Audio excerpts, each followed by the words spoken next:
अस्सलामुअलैकुम व्यूअर्स, मैं हूं आपका होस्ट तौकीर आफ्ताब और आप देख रहे हैं मेरा YouTube channel conceptual maths with Tauqeer Aftab. तो व्यूअर्स, जैसा कि हम लोगों ने 9th क्लास से स्टार्ट किया हुआ है और लास्ट टाइम हम लोगों ने इन्वर्जन मेथड पढ़ा था, matrix inversion method to solve the simultaneous linear equations. आज हमने पढ़ना है क्रैमर्स रूल। पहले ये देखते हैं कि क्रैमर्स रूल ये है क्या चीज़, इसका प्रोसेस हम देखते हैं, उसके बाद फिर इसके क्वेश्चन स्टार्ट करेंगे। तो आइए देखते हैं कि क्रैमर्स रूल क्या होता है। हमें एक सिस्टम दिया हुआ है लीनियर इक्वेशंस का, दो इक्वेशंस हैं 1 और 2। अब जैसा कि हम लोगों ने पढ़ा था, जो मैट्रिक्स इन्वर्जन मेथड था उसमें किसी भी साइमल्टेनियस इक्वेशंस का जो सिस्टम होता है उसे सॉल्व करने के लिए सबसे पहला काम हम लोग क्या करते थे कि उसे हम कन्वर्ट करते थे इन मैट्रिक्स फॉर्म। तो इसमें भी ऐसे ही करेंगे। स्टार्ट इसका भी बिल्कुल वैसे है, थोड़ा सा आगे चलकर ये चेंज हो जाएगा। डिटर्मिनेंट तक सेम है, जब तक हम डिटर्मिनेंट फाइंड करते हैं वहाँ तक दोनों प्रोसेस सेम है, इन्वर्जन मेथड भी और क्रैमर्स रूल भी। तो उससे आगे जो है प्रोसेस चेंज हो जाता है दोनों का। तो आइए देखते हैं इसको। तो सबसे पहले क्या करेंगे, इन मैट्रिक्स फॉर्म, इधर लिखेंगे इन मैट्रिक्स फॉर्म। तो मैट्रिक्स फॉर्म में कन्वर्ट करने के लिए सबसे पहले क्या किया जाता है, मैट्रिक्स ऑफ कोफिशिएंट्स लिखी जाती है, ए बी सी डी। जो इस इक्वेशन के अंदर कोफिशिएंट्स हैं हम उनको लिखेंगे A B C and D. इसके बाद जो वेरिएबल्स हैं एक्स और वाई, इनको हम कॉलम की फॉर्म में लिखते हैं एक्स वाई, और इक्वल टू जो ये हमारे पास राइट हैंड साइड के कांस्टेंट्स हैं इनका अलहदा से एक कॉलम बना के लिखते हैं एम और एन। ये बिल्कुल सेम वही प्रोसेस है जैसा कि हमने इन्वर्जन मेथड में पढ़ा था। इसके बाद हम इन तीनों मैट्रिसेस को नाम देते हैं कि let A is equal to, ये पहली matrix A B C D, और इसी तरह से इसको नाम देंगे एक्स का इक्वल टू एक्स वाई, और इसको नाम देंगे B is equal to M और ये एन। नेक्स्ट क्या किया जाता है, डिटर्मिनेंट फाइंड किया जाता है। अभी क्योंकि हमारे पास डिजिट्स नहीं है तो इसलिए मैं डिटर्मिनेंट फाइंड नहीं कर रहा इसको आगे हम चलाते हैं। अब जो इन्वर्जन मेथड हमने पढ़ा था उसके अंदर हमने क्या किया था, हमने ये किया था कि A matrix multiply by X matrix equal to B, यानी A into X equal to B. इसी तरह से अगर हम ए को दूसरी तरफ लेकर जाएं तो क्या बनता था, x is equal to A inverse into B. अब देखें ए इनवर्स किसके इक्वल होता है, ए इनवर्स इक्वल होता है 1 over A determinant into A adjoint into matrix B. ये आ गया। तो ये हमारे पास एक्स होता है, ठीक है। अब देखें इसको सॉल्व करें, इसी से ही हम निकालेंगे क्रैमर्स रूल का जो फार्मूला है, इसी चीज़ से हम इसका क्रैमर्स रूल का फार्मूला डिराइव करेंगे। अब देखिए x किसके इक्वल होता है, x होगा x y equal to 1 over A determinant into A adjoint. A adjoint क्या होता है कि जो मैट्रिक्स ए है इसमें जो प्रिंसिपल डायगोनल है इसकी हम आपस में जगह चेंज करेंगे और जो सेकेंडरी डायगोनल है इसके साइन चेंज करेंगे। तो ये क्या बनेगा, ये बनेगा डी ए माइनस बी और माइनस सी, और आगे क्या लिखा हुआ है हमारे पास, बी मैट्रिक्स है जो कि एम और एन ये है। अब इसको सिंप्लीफाई कर लें, 1 ओवर ए डिटर्मिनेंट इनटू इन दोनों को मल्टीप्लाई करें तो क्या बनेगा, D M minus B N, D M minus B N. फिर इससे मल्टीप्लाई करें, मल्टीप्लिकेशन का वही प्रोसेस है जो हम पहले भी पढ़ते रहे हैं। तो ये हो जाएगा minus C M plus A N. अब ये जो 1 ओवर ए डिटर्मिनेंट है ये इन तमाम के साथ मल्टीप्लाई होगा तो क्या बन जाएगा, ये आएगा हमारे पास D M minus B N divided by A determinant. इसी तरह इसके साथ भी आएगा, मैं प्लस वाला पहले लिख रहा हूँ, माइनस वाला बाद में, A N minus C M divided by A determinant. ठीक हो गया। अब देखें इस लेफ्ट साइड पर इधर क्या लिखा हुआ है, एक्स वाई। अब ये x इसके इक्वल होगा और y इसके इक्वल होगा, तो लिख लें x is equal to dm minus bn divided by a determinant. इसी तरह से y किसके इक्वल होगा, ये सेकंड एलिमेंट के इक्वल होगा an minus cm divided by a determinant. ये तो हमारा आंसर है जो हम इन्वर्जन मेथड में भी पढ़ते रहे, ठीक है, यहीं तक हम इन्वर्जन मेथड में सॉल्व करते थे। अब आप देखें इसमें ये जो ऊपर वाली चीज़ लिखी हुई है, ये रफ वर्क में इधर मैं समझाता हूँ आपको। ये जो ऊपर वाली चीज़ लिखी हुई है dm माइनस bn, ये बेसिकली क्या चीज़ है, ये इस तरह से है कि जो हमारे पास ये मैट्रिक्स ये लिखी हुई है, इसके अंदर ये x के कोफिशिएंट्स हैं और ये y के कोफिशिएंट्स हैं। ये किसके कोफिशिएंट्स थे, x के, देख सकते हैं आप a एंड c। और ये bd किसके कोफिशिएंट्स थे, y के, ये देखें bd। अब अगर इसकी जगह ये a और c की जगह मैं mn को रिप्लेस कर दूं, a और c की जगह अगर इन m और n को रिप्लेस कर दिया जाए तो क्या बनेगा, ये बन जाएगा a की जगह आ जाएगा m, c की जगह आ जाएगा n, फिर इनको एज इट इज रहने दें b और d। अब अगर इसका डिटर्मिनेंट ओपन करें हम, इस चीज़ का ये जो लिखा हुआ है इसका अगर हम डिटर्मिनेंट ओपन करें तो क्या बनेगा, ये आ जाएगा dm माइनस bn, ठीक है, dm माइनस bn। अब देखिए यहाँ क्या लिखा हुआ है, dm माइनस bn। तो इसका मतलब ये हुआ कि इसकी जगह पर हम ये वाला डिटर्मिनेंट यूज़ कर सकते हैं, या दूसरे लफ्ज़ों में याद रखने के लिए हम इसको इस तरह से कहते हैं कि जैसे ही हमने x की वैल्यू फाइंड करनी हो तो वो किसके इक्वल होगी, वो होगी यहाँ पर जो a है मैट्रिक्स ऑफ कोफिशिएंट्स, a के अंदर जो ये x के कोफिशिएंट्स हैं इनकी जगह आपने ये m और n लिख देना है। इसको हम ax का नाम देते हैं। ax किसके इक्वल होगा, ये ax इसके इक्वल होगा, ये ax है, ठीक है। अब देखें x क्या बनेगा, x is equal to ax determinant divided by a determinant. और ax किसके इक्वल है, ax है a के अंदर ये x के कोफिशिएंट्स की जगह हमने b के एलिमेंट्स लिखने हैं, mn हो जाएगा, और ये bd एज इट इज रहेगा, b और ये d। क्लियर हो गया। तो ये फार्मूला है x की वैल्यू फाइंड करने के लिए। x is equal to ax determinant divided by a determinant. ax किसके इक्वल होता है, इसके इक्वल होता है। अब इसको ज़रा देखिए, अब इसके अंदर ये जो ऊपर वाली चीज़ है ये लिखा हुआ है an minus cm, an minus cm। अब बेसिकली ये an माइनस cm क्या है, दोबारा वही प्रोसेस हम देखते हैं। ये जो a हमारे पास है मैट्रिक्स, जिसे हम मैट्रिक्स ऑफ कोफिशिएंट कहते हैं, ये x के कोफिशिएंट्स, ये y के कोफिशिएंट्स। अब हम y फाइंड कर रहे हैं तो उसमें क्या करेंगे, इस y के कोफिशिएंट्स की जगह इनको रिप्लेस कर दें। क्या करेंगे, y के कोफिशिएंट्स की जगह ये b के एलिमेंट्स आएंगे, a और c एज इट इज रहेगा। अब देखें ये क्या बनता है, ये हमारे पास आ जाएगा, ये a और c एज इट इज रहेंगे, इन b और d की जगह आ जाएगा m और n। अब अगर इसका डिटर्मिनेंट हम ओपन करें तो क्या बनेगा, an माइनस cm। अब देखिए इधर क्या लिखा हुआ है, an माइनस cm।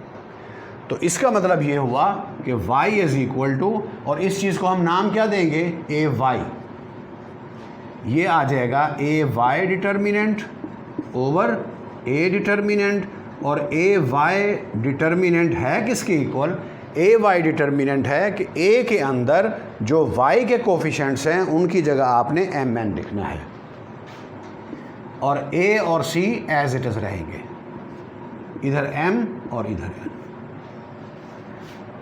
ये आपके पास x की वैल्यू आ गई और ये आपके पास y की वैल्यू आ गई। अब ax और ay क्या हैं, ये हैं। इसमें सिर्फ एक ही चीज़ आपने याद रखनी है कि जो x की वैल्यू होगी वो ax ओवर a डिटर्मिनेंट है, और ax किसके इक्वल है, ax होगा ये x, इसको x कॉलम कह लें, ठीक है, x कॉलम कह देते हैं हम क्योंकि ये कोफिशिएंट्स ऑफ x हैं। ये x के कोफिशिएंट्स की जगह आपने b के एलिमेंट्स लिखने हैं और ये B D as it is रहेगा। इसी तरह से जो ए वाई है उसमें क्या करेंगे, जो y के कोफिशिएंट्स हैं उसकी जगह आपने b के एलिमेंट्स लिखने हैं और ये x के कोफिशिएंट्स एज इट इज़ रहेंगे। ये देखिए ये लिखा हुआ है। तो ये है व्यूअर्स हमारा क्रैमर्स रूल। अब इसके क्वेश्चंस की तरफ आते हैं। तो व्यूअर्स अब आगे चलते हैं क्वेश्चंस की तरफ। दो पार्ट्स मैंने लिख दिए हैं, इनको अब हमने क्रैमर रूल से सॉल्व करना है। सबसे पहले क्या होता है, इन मैट्रिक्स फॉर्म, इन मैट्रिक्स फॉर्म सबसे पहले मैट्रिक्स ऑफ कोफिशिएंट्स, कोफिशिएंट्स लिखें 2 1 6 5। फिर इधर क्या लिखेंगे हम, वेरिएबल्स x और y, x y equal to, इधर क्या आता है, ये जो कांस्टेंट्स हैं 3 और 1। इसके बाद इनको नाम देने हैं हमने, let a is equal to पहली matrix, x is equal to ये दूसरी मैट्रिक्स, फिर b इज इक्वल टू ये तीसरी मैट्रिक्स। इसके बाद a डिटर्मिनेंट 2 1 6 5, डिटर्मिनेंट फाइंड करें, 5 2 आर 10, माइनस ये अपनी तरफ से होता है, डिटर्मिनेंट के फार्मूले में शामिल है, 6 1 are 6, 10 minus 6 will give us 4, not equal to 0, so it's solution exist. अब x किसके इक्वल होता है, मैंने आपको अभी थोड़ी देर पहले बताया था, ax determinant divided by a determinant. अब ax किसके इक्वल होता है, ये a मैट्रिक्स के अंदर x के कोफिशिएंट्स की जगह b के एलिमेंट्स आएंगे, तो ये आ जाएगा 3 1 और ये 1 5 एज इट इज़, और 1 ओवर a डिटर्मिनेंट 4 था, ये 1 डिवाइडेड बाय 4 साथ आ गया। अब सिंप्लीफाई करें इसे, 1 डिवाइडेड बाय 4 इनटू इसका डिटर्मिनेंट ओपन करें, 3 5 आर 15, फिर नेगेटिव साइन, 1 1 आर 1, तो ये हमारे पास आ जाएगा 1 बाय 4 इंटू 14, 2 से कैंसिल होगा और ये 7, तो ये आंसर क्या बना, x is equal to 7 divided by 2, ये x की वैल्यू आ गई। इसके बाद अब हमने y फाइंड करना है, y इज इक्वल टू होगा a y determinant over a determinant. अब a y किसके इक्वल होता है, मैंने आपको बताया था कि a के अंदर इस y के जो कोफिशिएंट्स हैं इनकी जगह आपने b के एलिमेंट्स लिखने होंगे और ये x वाले एज इट इज़ रहेंगे। तो क्या बनेगा, 1 ओवर पहले डिटर्मिनेंट लिखें, डिटर्मिनेंट 4 था, 1 divided by 4 into A Y क्या होगा, ये जो y के कोफिशिएंट्स हैं इनकी जगह b के एलिमेंट्स आएंगे, 2 6 एज इट इज़, 2 6 और इसकी जगह ये b के एलिमेंट्स 3 और 1। फर्दर सॉल्व करें, 1 बाय 4 इंटू ये 2 1 आर 2 होगा, नेगेटिव साइन, 6 3 आर 18, तो ये y इज इक्वल टू हो गया 1 बाय 4 इंटू -16, ये 4 4 आर 16 और आंसर आ जाएगा -4, यानी y इज इक्वल टू -4। आपको मैंने बताया था कि जो आंसर होता है वो हम ऑर्डर्ड पेयर की फॉर्म में लिखते हैं। इधर नीचे जगह नहीं बची तो मैं यहाँ पे लिख रहा हूँ इसका आंसर, सोल्यूशन सेट, पहले x की वैल्यू जो कि 7 बाय 2 है, कॉमा लगा के, फिर y की वैल्यू जो कि -4 है, ये आपका आंसर है। ओके, मुश्किल चीज़ बिल्कुल नहीं है, यहाँ तक तो बिल्कुल सेम है जैसे हमने इन्वर्जन मेथड में पढ़ा है। इन्वर्जन मेथड और क्रैमर्स रूल दोनों के दोनों ये डिटर्मिनेंट ए डिटर्मिनेंट तक बिल्कुल सेम प्रोसेस है, इसके आगे चेंज होता है। यहाँ पे इन्वर्जन मेथड में इन्वर्स फाइंड करके लिखते थे, ये एक्चुअली जो इन्वर्स वगैरह करने के बाद जो चीज़ एंड में बचती है ना हमारे पास, ये उसी को फार्मूलाइज किया हुआ है, हमने फार्मूला उसका बना के लिखा हुआ है और इसी को क्रैमर्स रूल का नाम दिया जाता है। नेक्स्ट पार्ट देखिए इसका, बिल्कुल इसी तरह से स्टार्ट करेंगे। इन मैट्रिक्स फॉर्म, सबसे पहले इन मैट्रिक्स फॉर्म, तो लिखे मैट्रिक्स फॉर्म में सबसे पहले मैट्रिक्स ऑफ कोफिशिएंट्स 3 -2 5 -2, इसके बाद matrix of variables x y equal to फिर ये कांस्टेंट्स -6 -10। सेकेंड स्टेप क्या होता है, नाम देते हैं हम अपनी तरफ से, let A is equal to पहली मैट्रिक्स 3 -2 5 -2, इसके बाद x इज इक्वल टू दूसरी मैट्रिक्स x और y, फिर B इज इक्वल टू तीसरी मैट्रिक्स -6 -10। इसके बाद A डिटर्मिनेंट फाइंड करेंगे, 3 -2 5 -2, सॉल्व करें, 3 2 = 6, नेगेटिव आएगा -6, फिर नेगेटिव साइन अपनी तरफ से और 5 2 = 10, ये भी नेगेटिव आ रहा है -10, तो क्या हो जाएगा -6 + 10 that is 4, not equal to 0, so solution exist. इसके बाद अब x फाइंड करें, x क्या होगा, ax determinant over a determinant. अब ax किसके इक्वल होता है, a के अंदर x के कोफिशिएंट्स की जगह b के एलिमेंट्स आ जाएंगे, तो ये बन जाएगा हमारे पास 3 और 5 की जगह -6 -10 आएंगे, और ये दोनों एज इट इज़ -2 -2, और 1/a डिटर्मिनेंट क्या है, 4 है। सॉल्व करें इसे, तो ये बनेगा 1/4 इंटू इसका डिटर्मिनेंट ओपन करें, 6 2 = 12, पॉजिटिव आएगा, फिर नेगेटिव साइन अपनी तरफ से, 10 2 = 20, यानी x is equal to 1/4 into 12 - 20 will give us -8।